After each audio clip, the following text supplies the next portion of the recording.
And lethal weapon last week indulged in one too many tequila slammers that saw him shoot off a boozy tirade against an arresting officer. The Hollywood hounds were quick to pounce, calling his drunken remarks anti-Semitic. Despite efforts by Gibson to apologise, has the verbal damage been apocalyptic? So can we forgive someone for their drunken outburst and behaviour? Is it a case of let he who has not sinned cast the first stone? To toast this discussion, we welcome to today's water cooler counsellor Natalie Rinehart, Radio 3AW commentator and speed racer Ross Stevenson, and Jeff Munro from the Australian Drug Foundation. Good morning, all. Thanks so much for coming in. Can Mel Gibson ever be forgiven for this outburst? He did make a movie about Jesus, and Jesus did say in the Bible you should forgive someone 7 times 7 times. So he's got another 48 to go. He'll find it hard to come back. I mean, the Finns do say that no one ever said something drunk that they hadn't thought sober. Yes. So you start to worry about a guy whose automatic outburst when he gets picked up for speeding is to blame the Jews for all the wars in the world. Yes, it's a bit misguided, that comment, really, though, isn't it? I'm not sure that they had anything to do with the Vietnam War or the American Civil War or several African tussles. But no, it didn't have much to do in Rwanda, I don't think. No, but this is the point. A booze-fuelled tirade, who is really responsible?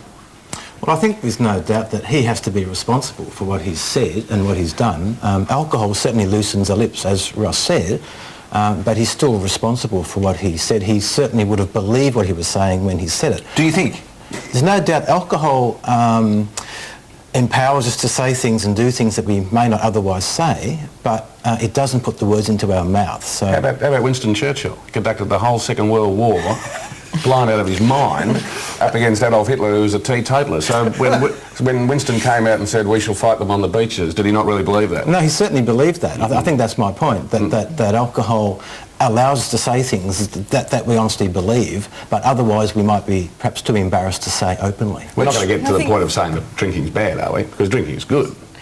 I mean, arguably the world would be a better place. Everything in moderation. I mean, it's a case that... I'm sorry, Ross. But, you know, it is very much a case that, you know, for some people, and Mel seems to be one of those people that are unfortunate enough to suffer from alcoholism, then they've really got to stay away from the stuff, because otherwise it does mean that they are going to behave badly. I guarantee every one of those 24 blokes they've just arrested overnight in London will be a God-fearing teetotaler. They might be better if they loosened up with a bit of grog and said what they really thought. You know, how are you going? I'm going to blow up a plane. Oh, sorry, I didn't mean to say that. Maybe it goes to show the only safe liquid to have on a plane is alcohol. I think there's no doubt, Ross, that for many of us alcohol is one of life's pleasures, but we need to balance that with an understanding that it is also potentially dangerous if we drink too much. It can get us into strife. But it's not just him, is it? Because David Hasselhoff was photographed recently blind, you know, he was staggering around everywhere. Apparently Robin Williams has fallen off the wagon after 20 years of sobriety, and just today there was a Broncos footballer, Neville Costigan, who's been sacked by the club because he was charged with drink driving. I mean, it's got really serious consequences. But we're getting mixed messages, because Chris Tarrant and one of the other Collingwood football players, Ben Johnson, recently, they were caught or allegedly in a brawl after a boozy night, and Mick Malthouse, the coach, comes out and says, oh, well, they're way too important to lose. I don't think it was ever established that they had been drinking. They may well have been out till 5 o'clock in the morning drinking light ale. But you're looking at me with a great deal of incredulity. I had a big night in the light ale once. I stayed out and got sober out of my mind. David, I think what you're getting at, though, is that we are very tolerant of binge drinking in Australia. We often almost hail people who drink a lot. We do. It's condoned in lots of circles. But we're getting mixed messages. On the one hand, these guys are allowed to play because they're way too important to the club. And on the other hand, Neville Costigan's been flicked from the team. And Mel Gibson is unlikely to make movies again. Oh, perhaps. And Sir Les Patterson said, never trust a man who doesn't drink. And he said his own father died extremely trustworthy. I think some of the ways that we need to actually start looking about this, if we're going to, you know, sort of bring in the forgiveness idea and so on, is that forgiveness is very important. We need to be able to do that, because if we hang on to all the anger and the disappointment and all that sort of thing that actually happens for the people that have made these mistakes, then we can't move forward ourselves, let alone them move forward. But the really important thing, I think, is to be able to set limitations around what might happen in the future and what's okay and what's not okay. Well, Mel will have a few limitations set on him by Mrs. Mel, I'm tipping. I Well, would think expect so. so. And hopefully he's actually going to set a few on himself. Hopefully, he sounds like he's taking responsibility for what he did. And, hopefully he's actually going to be grown up enough to actually set a few on himself. Yeah, well, we'll see. I think he's getting the rounds. He doesn't want to go out at the moment, but I don't think he wants to stay home either. Because that's the other, you raised a very good point there. How can we forgive? And for relationships, particularly for someone who is on and off the wagon, that may be very difficult for a partner to actually say, well, how do I trust you this time? Do I believe you this time or next time? Absolutely, and I think it really does get to a point where you've got to be able to say, okay, if you can't sit within these guidelines, then we really have to seriously review our relationship. What about poor old Danny Bonaducci from the Partridge Family, who had a night on the booze one night and he woke up and there was a strange woman in bed next to him. He said, who are you? She said, Mrs. Bonaducci. Yourself. Yeah, that's just interesting. And then that horrible moment when you think, Mum? What? Oh no, you've just gone down a different tangent. It does. The thing that I find is interesting is that we do socially encourage the drink, and if someone's got a hangover, we don't say, oh goodness, are you all right? What can we do? It's like, oh, good on you. Yeah. Congratulations, you went out, you obviously played up, you had a good time.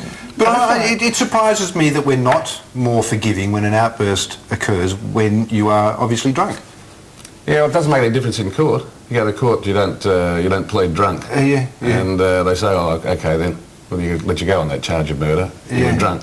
It's no excuse. But if you're on drugs, there are all kinds of cases where people have been let off on murder or assault charges or had their charges downgraded because they were under the influence of drugs or they were on steroids at the time and had steroid rages or whatever. But yet alcohol, we don't give that same. We don't forgive. I think there is a double standard. I disagree, David. I think we often do give people a lot of licence when they've been drinking. As Natalie said, we tend to treat it as a bit of a joke when people get really drunk, as long as they don't hurt someone or do something silly. So I think there's a sense in our society where it's okay to drink a lot. And we see that in the media, we see that amongst a lot of our celebrities and ordinary people as well. But clearly some remarks are more inflammatory than others. Yeah, I think it's okay if you make a fool of yourself, but not of other people. So if you're making a fool of yourself, then it's not quite so bad. People can all have a good laugh at that. But if you're actually making a fool of other people or other groups, which is certainly, the nastiness that was behind Mel's comments, then that's what's really going to upset people. Should we not throw the book at someone like Mel? Surely those comments in this day and age are absolutely and totally inappropriate at any point, no matter how much you've been drinking. He's getting a hard enough time. In your introduction you said, let he is without sin cast the first stone. On that basis, I don't think there'd be any newspapers printed, the radio would not exist, and there'd be absolutely no television to speak of at all. That's right. That's right. There are a few of us who, very few people, I imagine, who haven't got themselves, into a situation where they've had a few too many drinks and made a bit of a dell of themselves. Never. Yeah. Never done it, You? Never. What's in that glass? Vodka. What about you, Ross? You're a I'll put my hand up. upstanding pillar of the community. Oh yeah, that's me. Yeah. Ask me when I had my last drink. I'll tell you. All right, thank you all for your time this morning. Yeah, lovely to talk to you. Thanks for coming in. All right, we'll be back after this.